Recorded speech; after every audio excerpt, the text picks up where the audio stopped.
Hey, we're back. Got another beer from Innis Gunn here. This is currently in their winter gift pack.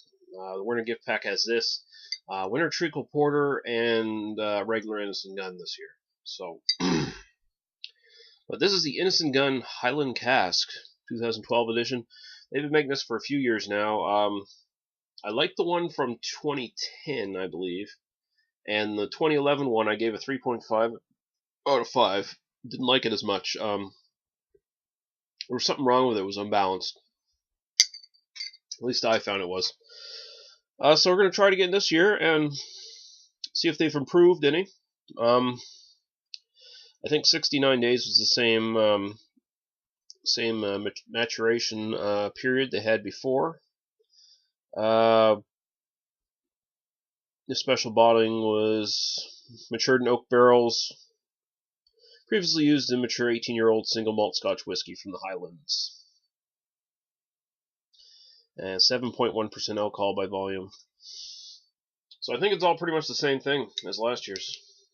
Who knows? Might be a different distillery.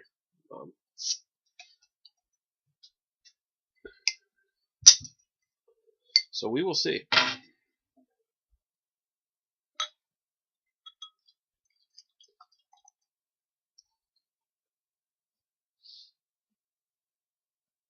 All right. Looks paler this year to me. I don't know. I seem to recall it being darker last year. Or maybe that was the winter beer. Alright. So it's basically sort of a paler amber, kind of a golden color, I guess. So we'll go right to the aroma.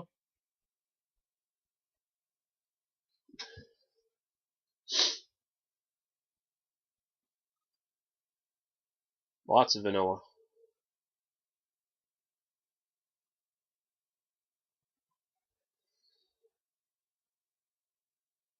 Lots of vanilla and oak. Essentially, it smells like a. It smells very creamy too, like a real creamy vanilla oak sort of combination. I know that sounds weird, but it just has this more basically a amped up version of the regular Innis Gunn smell is pretty much where this is at. Maybe a little bit of like almost chocolate coming out of there. But that could be just the vanilla and the oak playing tricks on me. Honestly, I find a lot of times when you smell like vanilla, stuff like that, after a while your nose can start thinking, oh yeah, cocoa powder, chocolate, you know, when it starts getting to be sweet, real sweet stuff like that. Smells good. No alcohol at all detected in the aroma. So we'll go right to the taste. Cheers.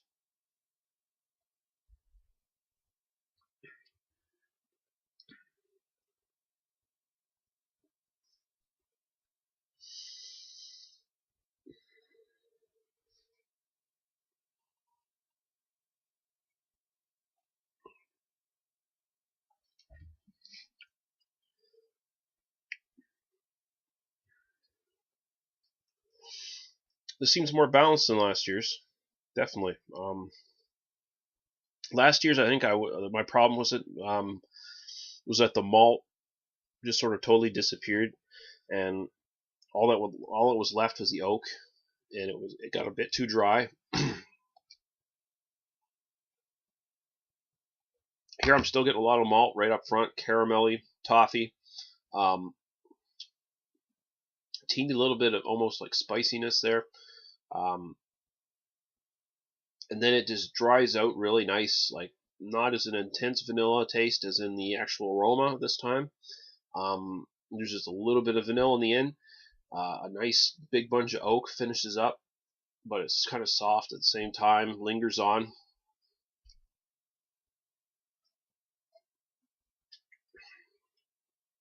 Not getting a lot. Like, the biggest problem with these beers is they don't get enough time to really mature them long in casks. Like, I would really prefer like to see one of these beers matured for like upwards of 4 or 5 months even. in a cask. I think that would really like garner some really nice results. But as it stands, they do get a good amount of flavor off of the casks for what period they actually leave them in, and this essentially tastes like a amped up version, like I said again, of the regular Innis Gunn. It's a bit more dry on the end, a bit more oak and vanilla coming out. Mouthfeel is fairly medium bodied. What's the percentage? I think the regular Innis Gunn is pretty much the same percentage as this. I can't remember. I'm pretty sure it is the same. So essentially, you're getting your regular Innis Gunn at the pretty much same alcohol or whatever, but bit bigger flavor. That's about it. Like it just hasn't been in the barrels long enough to get any sort of real distinct differences, any changes in complexity or anything like that. But it's still really good. I really like it. I'm gonna give it a 4 out of 5 this year. It's definitely an improvement over last year's. It's a lot better balanced this year, for whatever reason. So cheers to Innis Gunn again for scoring a win. Love this brewery. When they do it good, they do it great.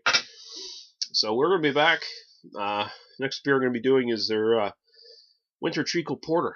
I'm very excited to try that one.